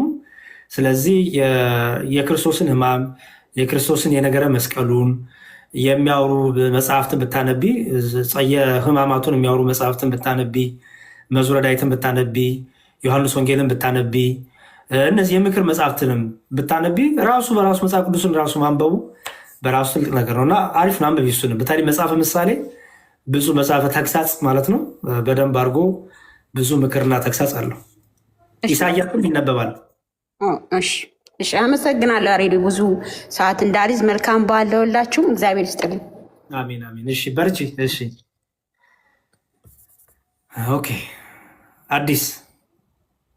አዲ ነው የሚለው ሰው። ሰላም ዲያቆን፣ ሁላችሁንም ሰላም። እግዚአብሔር ይመስገን። እኔ እንኳን የገባሁት ያው ለምስጋና እና ለአክብሮት ነው እና እሺ፣ ብዙ አልወድም እኔ በጣም ብዙ ነፍሶች ድነዋል፣ ብዙ ጥያቄዎች ተመልሰዋል በአንተም በዲያቆን ዘማርያምም እና ይሄ ፕላትፎርም አንዳንድ ጊዜ ብዙ ጉዳቶችም እንዳሉት ብዙ ነገር ተጠቅመንበታል እና ለኦርቶዶክሳውያን ያልሆነ ቦታ ላይ ጊዜያችንን ከምናጠፋ ብዙ እንማርበት። እዚህ ላሉ 684 ሰዎችም ነው ይሄ መልእክት ለማስተላለፍ ነው። እግዚአብሔር አምላክ ይጠብቅ። ኪዳነ ምሕረት ቤትህን በቀሚሷ ልጅህን ትዳርን ቤተሰቦችን ትከልልልህ እና የአገልግሎት ዘመንን ትባርክልክ። አሜን አሜን። አመሰግናለሁ። ጊዜ ስትልኝ ይሄ ጥሩ ነው።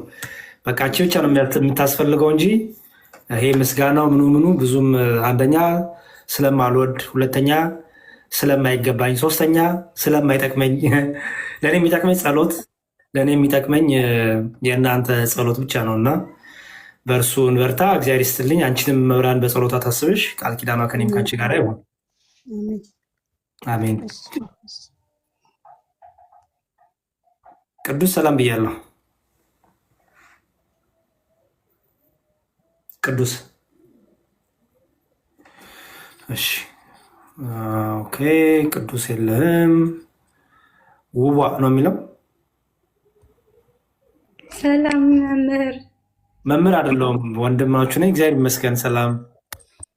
ሰላም ነው አለ። ይመስገን ደህና ነኝ። እግዚአብሔር ይመስገን እኔ ደህና ነኝ። በእውነት ልጅቷም እንዳለችው ዘመናችሁን ይባርክ። ብዙ እኛ እየተማርን ነው። እኔ ከብዙ ጊዜ ጀምሮ ነው ሳላውቅ እናንተን እየተከታተልኩ ስለ ሃይማኖቴ በስደት እንደዚህ በትንሹም ቢሆን ስለ እምነቴ፣ ስለ ሃይማኖቴ፣ ስለ ቤተ ክርስቲያኔ ማወቅ የቻልኩት ነው።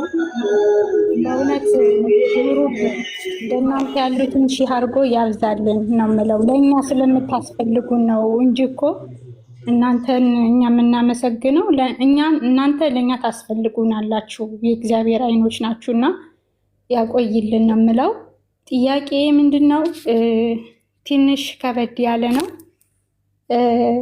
በህይወቴ በራሴ በእኔ ማለት በህይወት እንደዚህ ስለ ጋብቻ ነገር የተያያዘ ነው እና እሺ ይቅርታና የግል ህይወትሽን እንትን እኔ አልቀበልም። የግል ህይወት ሳይሆን ከቤተ ክርስቲያን ቀኖና ስርዓት ጋር የተያያዘ ስለሆነብኝ እሱን ጥያቄ እኔ አንድ ተራ ሰው ነኝ፣ ግን ቀኖና የቤተ ክርስቲያን ነገር ሌላም ሰው ብዙ ነገር እንደዚህ እየሄደ ከሆነ እኔ ትንሽ እዚህ ስለመጣው በቲክቶክም በዚህም ስለ እናንተ ጋር እየመጣው ስለምማር ስለ ሃይማኖቴ ስላወቅኩኝ ነገሮችን እንዴት እንደዚህ ሊሆን ይችላል ከሚል አንጻር ያንን ነገር በማስረጃም ይዤዋለሁኝ። ግን አሁን ሌሎቹ ላያውቁ ይችላሉ እንደዚህ አይነት ነገሮች አሉና እሱን ለመናገር ነው። ከቤተ ክርስቲያን እንዴት ነው የምናደርገው መሰለሽ? ገባኝ። እንዴት ነው የምናደርገው መሰለሽ? ይህም በተመለከተ የቅዱስ የጋብቻ ነገር በቤተክርስቲያን እንዴት ይታያል፣ ትምህርቱ ምንድን ነው የሚለው ብቻ እሱን ሀሳብ ልስጥና በዚህ እንዝጋው። ምክንያቱም ለመሰለሽ አሁን እዚህ ጋር 694 ሰው አለ አይደል? 694 ሰው እኔ ናቸው በስልክ አይደለም የምናወራው። 694 ሰው ስላለ ኦልሞ 700 ሰው ስላለ 700 ሰው አንዳንድ ነገሮች ሀሳብ ሲሰጡ ያልበረታ ያልጸና ካለ በቃ ዝም ብሎ ቶሎ የሚደነግጣል እና አንዳንድ የግል ነገሮች ወይ ደግሞ የራስ ልምዶች እዚህ ጋር ሼር ለማድረግ በቅንነት ብታደርጊውም አንዳንድ ሰው ጋር ግን ሲመጣ ሰይጣን ክፉ ነው። ልብን አጥሞ ጆሮን አጣሞ ሌላ ነገር አድርጎ ስለሚያሰማ ቤተክርስቲያኗ ያላረገችውን አረገች የሚልም ክስ እንዳይመጣባት ውሸት እንዳያጓሽባት ስለምፈልግ የግለሰቦች ነገር በራሱ እንያዘው። የአንቺ መረዳት ጥሩ ነው። የቤተክርስቲያን ትምህርት ተምረሻል። በቃ የቅዱስ ጋብቻ ነገር በቤተክርስቲያን እንዲታይ የሚለው በአጭሩ ልናገርና ከአንቺ ጋር እንጨርሳለን። የቅዱስ ጋብቻ በቤተክርስቲያናችን ትልቁ ሚስጥር ነው። ኦኬ፣ ቅዱስ ጋብቻ በቤተክርስቲያን ትልቁ ሚስጥር ነው። እግዚአብሔር ጋብቻን ባርኳል። እግዚአብሔር ትዳርን ሰጥቷል። እንግዲህ ክርስቲያን ወይ ምንኩስና ነው ወይ ጋብቻ ነው፣ አለቀ። ከዛ ውጭ ወንድ ላጤ ሴት ላጤ የሚባል በመሀል ሰፋሪነት የለም። ይህን ጨርስን። ይህን ካልን ጋብቻ ከእግዚአብሔር ዘንድ ነው። መስፈርት ሰዎች የግል መስፈርት ይኖራቸዋል። መጨረሻ ላይ ግን እግዚአብሔር ፊት ቀርበው እግዚአብሔርን መጠየቅ፣ ፈቃዱን መጠበቅ አለባቸው። እንጠናና እንተያይ፣ በዚህ ወጥቶ በዚህ ገብቶ የሚባለው በጣም ጥሩ አይደለም። ብዙ መንገድ ያስታል፣ ብዙ ኃጢአት ውስጥ ያስገባል፣ ብዙ ነውር ውስጥ ያስገባል፣ ያልታሰበ ነገር ውስጥም ይከታል። ብዙዎች እንደዛ ብለው ከትዳር ጋብቻ ራሱ ሳይደርሱ የቆመ ብዙ ናቸው።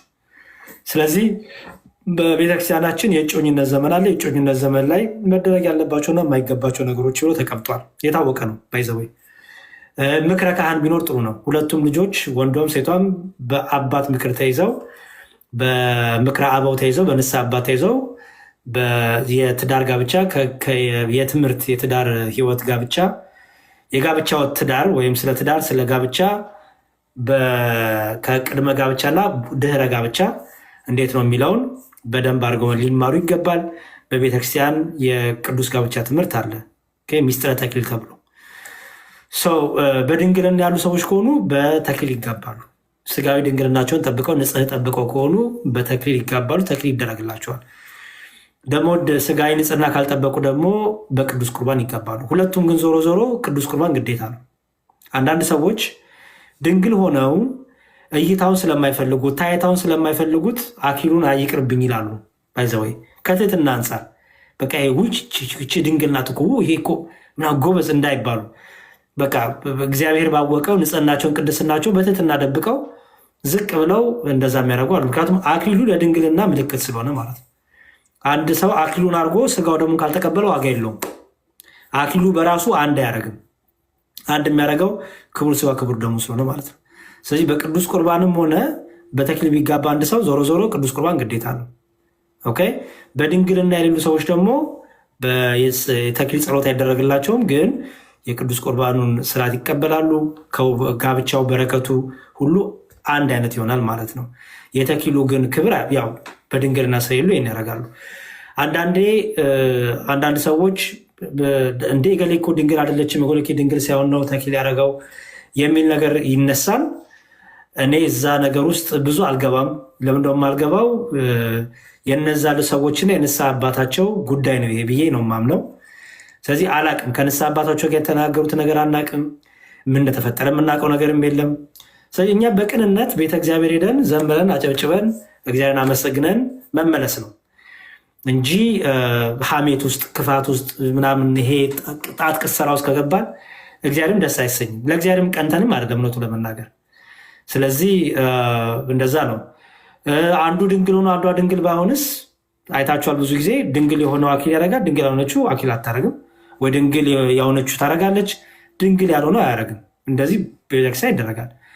አንዳንዴ ደግሞ ምን ይደረጋል? ለምሳሌ ሴቷ ድንግል ሆና ወንዱ ድንግል ካልሆነ ወይ ወንዱ ድንግል ሆኖ ሴቷ ድንግል ካልሆነች ለአንድ አክሊል አድርጎና ሳያደርጉ ከመታየት እኩል ለመሆን ብለው እነዚህ በድንግል እንዳሉት በትህትና ችግር የለውም እኔ ይቅርብኝ ይላሉ አክሊሉን።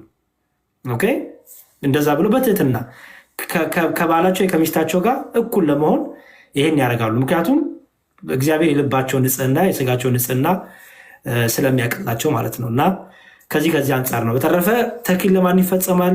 እንዴት ማፈጻጸሙ? ከቀኖና ጋር የተያዘ የተደፈረች ሴት ብቻ ብዙ ነገሮች አሉ በኤክሴፕሽናል የተቀመጡ። እንዴት ይታያል? ለምሳሌ አንድ ሴት ብትደፈር ንጽህናን፣ ቅድስና፣ ድንግልና ምታጣ እንዴት ነው በሚሆነው የሚለው ሁሉ ከንስሐ አባት ጋር በንግግር ምናምን ብዙ የተቀመጡ ነገሮች አሉ። ምክንያቱም ሁሌም ሰው ልጆች አንድ አይነት ነገር ሊያጋጥማቸው ይችላል፣ የተለያየ ነገር ሊያጋጥማቸው ይችላል። ስለዚህ እንደሚያጋጥማቸው የህይወት ፈተና፣ የህይወት ድካም ወይም ደግሞ ድንገታዊ ነገር ከንስሐ አባት ጋር እየተመካከሩ የንስሐ አባት በሚመክሩት የንስሐ አባት ጋይድ በሚያደርጉት መልኩ እነዚህ ሙሽሮች እነዚህ ባለትዳሮች ወደ እጮኛሞች ወደ ትዳር እንዲመጡ ይደረጋል። ከተክሊል በኋላ ዘፈን፣ ከተክሊል በኋላ ከቅዱስ ቁርባን በኋላ ጨሳ፣ አቧራው ጨሰ፣ ዳንስ፣ ጭፈራ ክልክል ነው። በምንም በሉኝ ክልክል ነው። አለቀ በቃ የለም፣ አይመጣውም፣ እውነት አይመጣውም። በቃ ለሁለት ጌታ መገዛት አይቻልም። ሁለት ዓለም መውረድ አይቻልም። ለሁለት ዓለም መገዛት አይቻልም። ለሁለት ጌታ መገዛት አይቻልም። ጭፈራም ወዶ ዘማሪም ወዶ አይሆንም። አቧራው ጨሰንም ወዶ ሽብሸባም ወዶ አይሆንም። ኦኬ። ስለዚህ ከቅዱስ ጋብቻ በኋላ ሌላ ዓለማዊ ነገር ማድረግ ይሄ በጣም በጣም ክልክል ነው። የቤተክርስቲያንም ይሄን አትፈቅድም። አንዴ ነው። ሌላው ከማይመስለን ሰው ጋር ጋብቻም ክልክል ነው። ምንድነው አንቺን በሃይማኖት እኔን በሃይማኖት አይጠበንም ቤቴ ቴዲ አፍሮ ገንዘቡን በደንብ አድርጎ የሸቀለበት ዘፈን ነው እንጂ እሱም ያገባው ሌላ ሃይማኖት ያላት አይደለም፣ ክርስቲያን ያገባው። ያችሁ ዘፈነ ምን አለ በቃ እንትን አለ። ወደ ራሱ ሲመጣስ ክርስቲያን አገባ። እኛ ግን በቃ እቺ አንቺን በሃይማኖት አይጠበንም ቤት እያልን እንጃጃላለን። እንደዛ ብሎ ነገር የለም፣ አይመጣም። ክርስቲያን የሚያምን ከማያምን ጋር ህብረት የለውም። አለቀ። ስለዚህ አይኔ እኮ በቃ አመጣዋለሁ ወደ ሃይማኖት የሚባል ነገር የለም። ከጋብቻው በፊት የምታመጣትም ከሆነ ጨርሽ እጮኝነት ጊዜ ላይ ከዛ በኋላ ወደ ጋብቻው መምጣት። ብዙ ሰው ከጋብቻውን ከፈጸሙ በኋላ ወደ ሃይማኖት እቀይራለሁ እያሉ በዛው ከእምነት የወጡ ክርስቶስን የካዱ ብዙ ስላሉ ማለት ነው፣ በተለይ ሴቶች።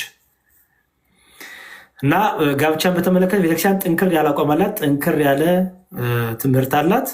ከቤተክርስቲያን ውጭ የሚደረጉ ጋብቻዎች ቤተክርስቲያን አትቀበለው። በቃ አለቀ። ከቤተክርስቲያን ውጭ በየማዘጋጃ ቤቱ፣ በየሰፈሩ፣ በየቆርቆሮ፣ በየዛፉ የሚደረገውን ጋብቻ ቤተክርስቲያን አትቀበለው። የቤተክርስቲያን ጋብቻም አይባልም። ኦኬ። ንጽህና ቅድስና ያለበት ጋብቻም አይባልም። በቃ ቤተክርስቲያን አታውቀውም። ሁለቱም ስጋ አንድ ሆኑ አያስብልም። የለም በቃ አለቀ። ምክንያቱም ትዳር የሚሰጠው ከእግዚአብሔር ነው። መኝታውን ደግሞ ቅዱስ የሚሆነው ቅዱሱን የእግዚአብሔር ስጋና ደም የክርስቶስን ስጋና ደም ስንበላ ስንጠጣ ነው። ኦኬ። ምክንያቱም ትዳር ቅዱስ ነው ተብሏል። ቅዱስ ነው። አያችሁ፣ ትዳር ራሱ የሚቀድስ ነው። ስለዚህ ቅዱስ ነው ተባለ። ትዳር ራሱ ይለያል፣ ንጽህና ቅድስና ይሰጣል ማለት ነው። መጨረሻ ላይ የትዳር ዓላማው ዘርን መተካት፣ ከዝሙት መጠበቅ እና ደግሞ ለመተጋገዝ፣ ለመረዳዳት፣ ይሄ ሁሉ ሲጠቀል ግን ለቅድስና። ምክንያቱም ሰው በትዳር ውስጥ ሲገባ ትክክለኛ ሚስት፣ ትክክለኛ ባል በፍቃድ እግዚአብሔር የተገናኙ ከሆኑ ሁለቱም የተጣመሩ ከሆኑ ወደ ቅድስና የሚያመጣ ህይወት ነው ትዳር። ኦኬ፣ ከዝሙት ይጠብቃል። ያችሁ ከፍትወት ይጠብቃል። አንዱ ይረዳል። ልጅ ባይኖር ራሱ ትዳሩ ይቀጥላል። ምክንያቱም ልጆች የእግዚአብሔር ስጦታ ናቸው። ስለዚህ ይሄ ነው። ፍቺን በተመለከተም ቤተክርስቲያን ራሷ ትምህርት አላት። የፍቺ ጸሎት የላትም ቤተክርስቲያን። የትዳር ጸሎት አላት ታውቃላችሁ። ሁለቱም አንዱን ዛሬ እያልን አስጨበጨባችሁን በጾሙ የጋብቻ ዝማሬ የጋብቻ ጸሎት አላት። ሁለቱ ተለያዩ ዛሬ የሚል ግን ዝማሬ የላትም። ስለዚህ የፍቺ ጸሎት የላትም። ምክንያቱም እግዚአብሔር ፍቺን ይጠላል። እግዚአብሔር ፍቺን ስለሚጠላ ቤተክርስቲያን የፍቺ ጸሎት የላትም፣ የፍቺ ዝማሬ የላትም። ስለዚህ ሁለቱንም አንድ የሚያደርግ ጸሎት አላት፣ ሁለቱንም አንድ የሚያደርግ ዝማሬ አላት። የፍቺ ጸሎት ግን የለም። ቤተክርስቲያን ግን ለምሳሌ አንድ ሰው ተመክሮ ምንፍቅና ውስጥ ከገባ፣ ወደ አሕዛብነት ከገባ፣ ክርስቶስን መካድ ከገባ ይህ ትዳር ምን ሊሆን ነው? ከአንድነቱ ወደ ሁለትነቱ መጣ ማለት ነው። በራሱ ትዳሩ ተፈታ እኮ ኦልሬዲ። እኔ ሙስሊም ሆኜ ባለቤቴ ክርስቲያን ከሆነች ኦልሬዲ እኮ ሁለትነት ነው ያለው፣ አንድነት የለም። ስለዚህ እነዚሁ ሰዎች ራሳቸው ኦልሬዲ ራሳቸው ተፋቱ ማለት ነው። ስለዚህ ቤተክርስቲያን በዚህ ጊዜ ልጆቹ ስለተፋቱ ይሄ ነገር ወደ ፍቺ ሊመራ እንደሚችል ታውቀዋለች። ሁለተኛው ሞት የሚባለው ነገር ሰዎች ሲመጣ ያው ትዳሩ ይበተናል ማለት ነው አይደለ? ፍቺ የሚለው እንኳን ባይሆን ግን ትዳሩ ይበተናል። ስለዚህ ከዲያቆናት ከካህናት ውጭ ዲያቆናትን ማግባት ይችላሉ፣ ግን ድጋሚ ወደ ዲቁናቸው ወደ ክህነታቸው አያገለግሉም። በሌላ አገልግሎት መሳተፍ ይችላሉ። ወደ ውስጥ ገብተው ግን በቅዳሴው እየቀደሱ ምናምን በሚለው አይሳተፉም። አንድ ዲያቆን ሁለተኛ ከገባ በውጭ ሆኖ ማገልገል ይቻላል። ምንም የሚቀረው ነገር ስጋው ደግሞ መቀበል ይችላል። በውጭ ሆኖ መረዳት ሁሉ ነገር ማድረግ ይችላል። ወደ መቅደስ ውስጥ ገብቶ ግን እሱ ማድረግ አይችልም። ካህንም ቢሆን ከክህነቱ ዝቅ ብሎ በሌላ አገልግሎት ይሳተፋል ማለት ነው። በተረፈ ምዕመን እናንተ ደግሞ ያላችሁ ካለ ክህነት የሌለው ምዕመን ካለ ደግሞ ሚስቱ ከሞተችበት ፍላጎቱ ካላት በኋላ ቆይተው፣ ምክንያቱም ፍትወቱ እንዳይመጣ ወደ ምንዝርናዎት እንዳይኬድ ወደ ዝሙት እንዳይኬድ በምክረ ካህን ተቆይቶ በተክሊል ሳይሆን በቅዱስ ቁርባን ሰዎች ይጋባሉ። እና ግን ሞት ከመጣ ነው እንዳልኳችሁ። እና ያ ሰው አይ እኔ ከሚስቴ ውጭ ከባሌ ውጭ በቅዱስ ቁርባን ከእሷ ጋር ተቀብያለሁ በቃ ቃል ኪዳን አጸናለሁ ካለ ይችላሉ። በዛው ወደ ምንኩስናቸው መሄድ ይችላሉ። ኦኬ። አይ ደግሞ ይሄ ስጋ ፈተናው፣ ዝሙቱ፣ ማመንዘሩ ብዙ ነገር ውስጥ ደግሞ እንትኑ ካለ ደግሞ ድካሙ ካለ ወደዛ እንዳይሄድ ደግሞ እግዚአብሔር ባወቀ ድጋሚ ወደ ትዳር ቤተክርስቲያን ይመጣሉ። በቅዱስ ቁርባን ጋብቻቸውን ይፈጽማሉ። በተክሊል ግን አያረጉ። ተክሊል የሚባል ነገር አይኖርም።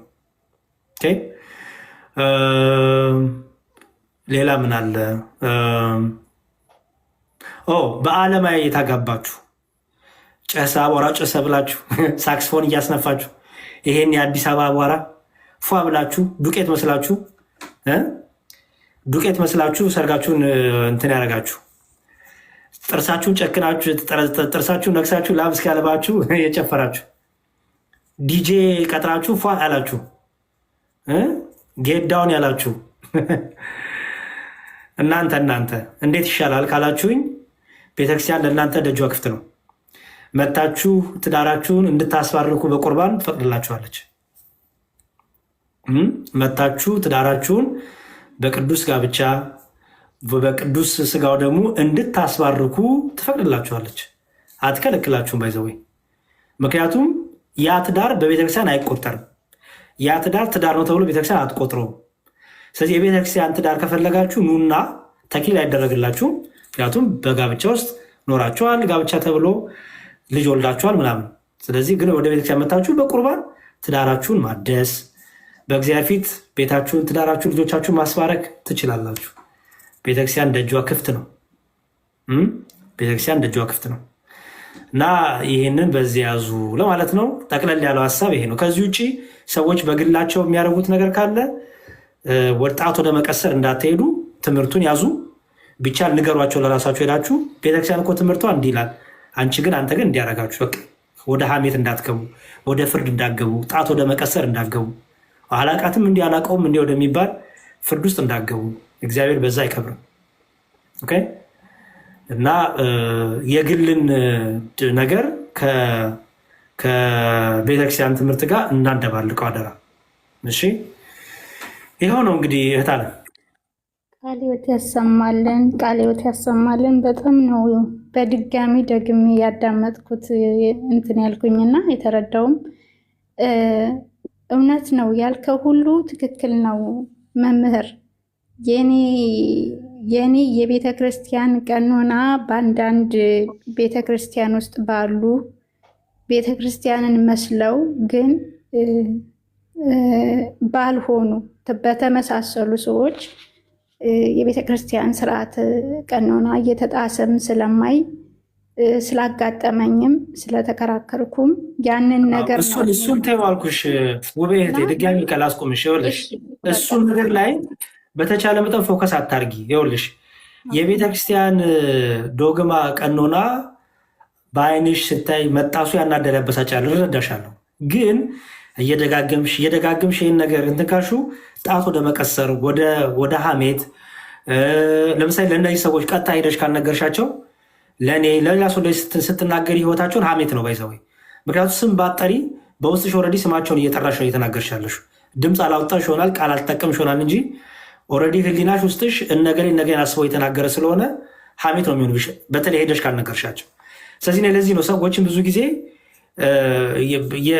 በቃ ስም ሳይጠሩ እንዲህ ስለሆነ ሰው ህይወት ጋር ሲሞክሩ እኔ ፐርሰናሊ አልቀበልም። አንደኛ ሐሜት ውስጥ እየገቡ ነው። ሁለተኛ ደግሞ የሚሻለው ምንድነው? የቤተክርስቲያን ትምህርት እንዴት ነው? ይሄ በቤተክርስቲያን ትምህርት እንዴት ጋብቻ እንዴት ነው የሚታየው የሚለውን እንያዝ። ከዛ ሰምተን መኖር የኛ ፋንታ ነው። ሰምተን ካልኖርን እኛ ነው የምንቀጣበት። ህጉን ያፈረሰውም እንዲያፈርስ የተባበረውም ሁሉ እግዚአብሔር ይቀጠዋል። ከኛ የሚጠበቀው ግን ህጉን ላፈረሰውም ሲያፈርስ ለተባበረውም ሁሉ በጸሎት ማሰብ፣ በፍቅር ነገሮችን መገሰጽ፣ በጥበብ መንገድ ነው እና እግዚአብሔር ይርዳል። በዚህ መልኩን ጨርስ። ውቤ አመሰግናለሁ። እግዚአብሔር እድሜና ጤና ይስጥልን። በጣም አመሰግናለሁ። አሜን ለሁላችንም። እሺ አያልቅብሽ ነው የሚለው። ሰላም፣ እንደምን አረፈዳችሁ? እንዴት አመሻችሁ? ያሬድዬ እንዴት ነህ? ክብሩ ይስፋ። ደህና ነኝ እግዚአብሔር ይመስገን። በጣም ተለያይተናል ቆይተናል። ከ2 ዓመት በፊት ነው የተገናኘ ነው።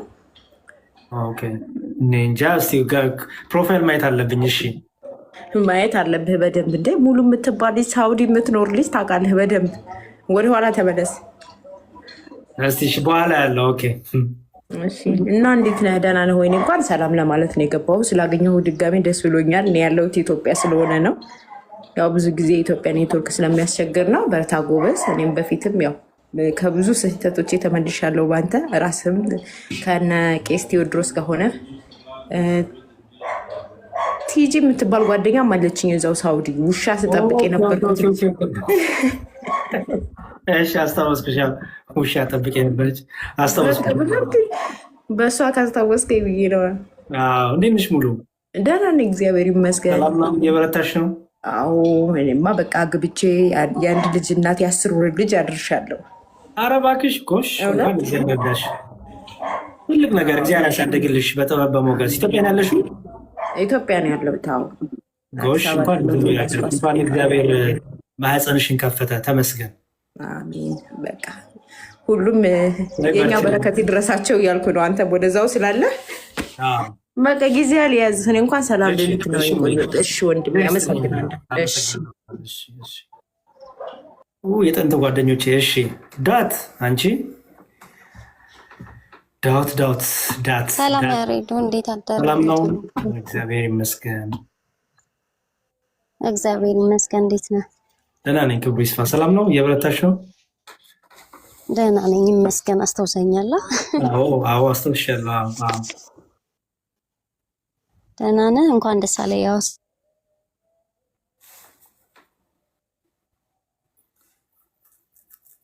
ተቋርጠሻል። እንኳን ልጆችን መብርሃን በልጅ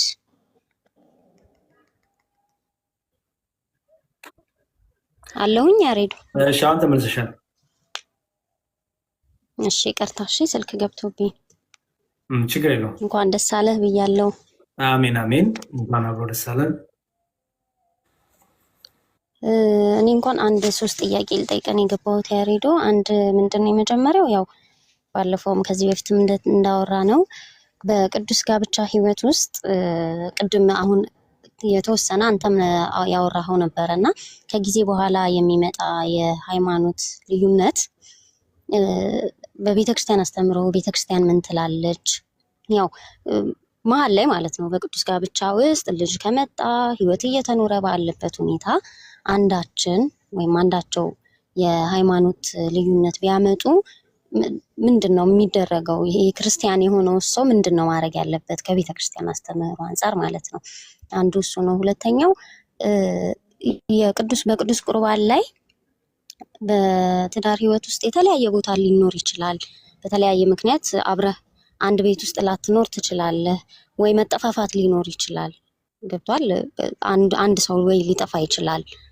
እንዲህ አይነት አጋጣሚዎች ቢኖሩና ግን ደግሞ ቅዱስ ቁርባንን መውሰድ ብፈልግ አሁን እኔ በራሴ ልውሰድና እኔ ቅዱስ ቁርባን መውሰድ ብፈልግና ባለቤቴ አብሮኝ ባይሆን እኔ ማድረግ ያለብኝ ምንድን ነው የሚለውን ነገር ፈልጓል። ምክንያቱም ትዳር ስለሆነ ግዴታ ባለቤቴ አብሮኝ ቅዱስ ቁርባን እንዲቀበል ነው መሆን ያለበት ወይስ በራሴ ያንን መወሰን እችላለሁ የሚለውን እንድትመልስልኝ፣ ከዛ ቀጥላለሁ። መጨረሻውን ንገኝ። እሺ መጨረሻው ምንድን ነው? ያው መናፍቃኖች የሚጠይቁኝ ጥያቄ አንድ ጥያቄ ስላለች እሷን ማንሳት ፈልጌ ነው። የመዝሙረ ዳዊታችን ላይ መጸሎታችን ላይ እግዚአብሔርን አመስግኑት ዘምሩለት የሚላል አይደለ? ክፍሉን ቁጥሯን እርግጠኛ አይደለሁም፣ ግን እግዚአብሔርን በዘፈን አመስግኑት የሚል አለ እና እሱ እናንተ ጋር ነው የማይሰራው የሚሉ ልጆች ስላሉ እሷን ፈልጌ ነው መዝሙር ላይ። እሺ ከታች ከሶስተኛው ልጀምር። ገባኝ። ከሶስተኛው ልጀምር መሰለኝ። እሺ እግዚአብሔርን በዘፈን አመስግኑ ሲል ባጭሩ ዘፈን ሲባል አሁን ጴንጤዎቹ እንደሚያምኑት እብደት ለማለት ነው? አይደለም። ጴንጤዎቹ እነሱ የራሳቸው ኤኒዌይስ እዛ ድረስ መሄድ አይጠበቅብኝም። ግን ድምፅ ማለቱ ነው። በድምፅ እግዚአብሔርን በድምፅ አመስግኑት፣ እግዚአብሔርን ጮክ ብላችሁ አመስግኑት ለማለት ነው እንጂ ዝማሬና ዘፈን አንድ ነው እያለ አይደለም። እግዚአብሔርን በዘፈን አመስግኑት ሲል በቃ እየዘመራችሁ አንደበታችሁን ከፍታችሁ በቃላቶቻችሁ፣ በድምፆቻችሁ፣ በዜማዎቻችሁ እግዚአብሔርን አመስግኑ ለማለት ነው እንጂ ለመደነስ እንደፈለጉ ለማበድ ይህን ጥቅስ የሚጠቀስ አይደለም። መዝሙረ ዳዊት መዝሙር 149 ያለ ነው። ስሙን በዘፈን ያመስግኑ በከበሮና በመሰንቆም ይዘምሩለት ይላል። አስተውይ፣ ስሙን በዘፈን ያመስግኑ ካልወዳለ ደግሞ ይዘምሩለት ይላል። ይስፈኑ ያለ ይዘምሩለት ይላል። የሙሴት ማርያምን ከበሮን ይዛ ዘፈነች ይላል እኮ። ከዛ ደግሞ ዘመረች ይላል። ስለዚህ ይሄ ጮክ እያሉ መዘመሩን፣ በድምፅ የተጠቀሙ ቃላትን እያቀናበሩ መዘመሩን፣ በግጥም መዘመሩን ያንን ለማምጣት በዘፈን እያለ ኢንተርቼንጅ ይጠቀሟል። ግን እንደፈለጉ ለመጨፈር እንደፈለጉ ለማበድ የስጋ ስሜት እንደፈለጉ በቃ በመዝሙር በሚል ሰበብ ዘፈንና ጭፈራን የዓለማዊ ነገር በመውሰድ የሚደረጉት ነገር እነሱ ምንም ተቀባይነት የሌላቸው ናቸው። ስለዚህ በጣም ቀላል ነገር ነው። በዚህ መልኩ መልሹ። የቅዱስ ቁርባን ሁለተኛው ባልሽ ቅዱስ ቁርባን የማይቀበልበት ምክንያት ምንድነው? የመጀመሪያው እሱ ነው። ለምሳሌ አንቺ ከሆንሽ ባልሽ ብርቱ ነው፣ ጎበዝ ነው፣ ቅዱስ ቁርባን መቀበል ይፈልጋል። ኦልሬዲ በቅዱስ ቁርባን ነው ጋብቻችን የመሰረታችሁት። አንቺ ግን አይ በቃ ቅዱስ ቁርባን አልቀበልም ብትይ ምንድነው ምክንያትሽ? ስላልገባሽ ነው? ስላልተረዳሽ ነው? ወይስ ምንድን ነው? መጀመሪያ እሱ መታወቅ አለበት። የእውቀችን ከሆነ ትማሪያለሽ ወይ? እፎይ ነህ እንዴ? እግዚአብሔር ይስጥልኝ። እፎይ ወንድሜ፣ እፎይ አንዴ ይቅር በይኝ። እፎይ ወንድማችንን ላመስግን። በጣም እፎይ በጣም ተግቷል። በጣም እኛ እንኳን እየገባን እየወጣን በዛ በዚህ እያልን ሲመቸን እየመጣን ሳይመቸን እየመጣን ተደላድለን እየተጨበጨበልን ፕሮቴስታንት ላይ እኮ ማገልግል በጣም በቃ ምቹ ነው። አልጋ ባልጋ ነው መንገዱ ነው። ጭብጨባ ነው፣ ሙገሳ ነው፣ የኔ ጀግና ነው። እፎይና ጳላዲዮስ ግን የተሸከሙትን እሳት፣ የተሸከሙትን ስድብ፣ የተሸከሙትን ሰይፍ፣ የተሸከሙትን ርግማን ማንም አልተሸከመው እውነቱን ለመናገር እና በጣም ነው የሚገርመኝ። በጣም በቃ ትጋቱ ብርታታቸው የሁለቱም በጣም እና እፎይን ፕሊዝ በጸሎት አስቡት። ከቻል ግባ እፎዬ አንድ ቁጥር ጻፍልኝና ቆይ ላስገባው። በጸሎታቸው አስቡት። በሁሉ ነገር እውነት ያስቡት። ቤቱን ሲከፍት 7-6 ሰው ይቀመጣል። በጣም ነው ደስ ያለኝ። በጣም በቃ በጣም ነው የምቀናበት በአገልግሎቱ፣ በጽናቱ፣ በብርታቱ። በጺሙ አልቀናም መቼም ያው እኩል ነን። ግን በቃ በጣም ነው የሚገርመኝ ብርታቱ። ደግሞ አሁን ላይ ተረጋግቶ በፍቅር እያያዛቸው እየሰደቡት ምን እያሉት ግን እሱ በፍቅር በጥበብ እና ይገርማል። ባለፈው ዓመት እዚህ ላችሁ እንደሆነ ይሰቀል ይገደል ነበራል። ይሰቀል ይገደል በዚህ ገብተው ነበር። አሁንስ እያየሁ ነው። በጣም ሳኩኝ። ኧረ ተው ትዳሪ ተበተነ፣ ተው ከሚስት ያጣላኸኝ፣ ተው እንጽሙበት። በቃ በጣም ነው የገረመኝ እና እፎይን እግዚአብሔር ያበርታው። የነ ቅዱስ ጳውሎስ በረከት ይድረሰው፣ የነ እስጢፋኖስ በረከት ይድረሰው። እግዚአብሔር ያበርታው። መንፈስ ቅዱስ ከእርሱ ጋር ይሁን። ጳላዲዮስ፣ እፎይ፣ ክርስቲያን፣ ናርዲ፣ ነቢኒ፣ እነ ማማዬ፣ ሌሎችም በቃ እግዚአብሔር በነገሮቹ ሊርዳቸው። ክርስቲያን ራሱ እንዴት በቃ በጣም የሚገርም በጣም እና የእፎይና የክርስቲያን ቅንጅት በጣም የሚገርም ነው። ጳላዲዮስዬም ደግሞ እየበረታ ነው በዛኛው ሳይድ ደግሞ እና በጣም እንደምወዳችሁ እንደምወድህ አክብሮት እንዳለኝ የአንተ ጸጋ የአንተ በረከት እንዲደርሰኝ በአገልግሎት የአንተ መምሰል እንደምፈልግ ልነግር እፈልጋለሁ። ቢኖር ቢገባ ደስታ የነበረ ይ አለ እንዴ? ኦኬ ቆይ እስኪ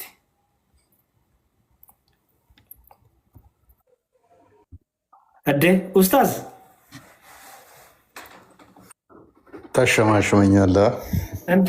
አህለን ወሳህለን እንኳን ደስ ያለ። አሜን አሜን። እፎዬ ሰላም ነው ፈላለሁ እያልኩኝ ወስ አለመች ብሎ አረ ችግር የለውም። ወይ ጉድ አንተ ልጅ፣ አንተ በጣም ብዙ ሸክም ያለብህ። ሰላም ነው? እንዴት ነው? አለን ይመስገን ሁሉ ሰላም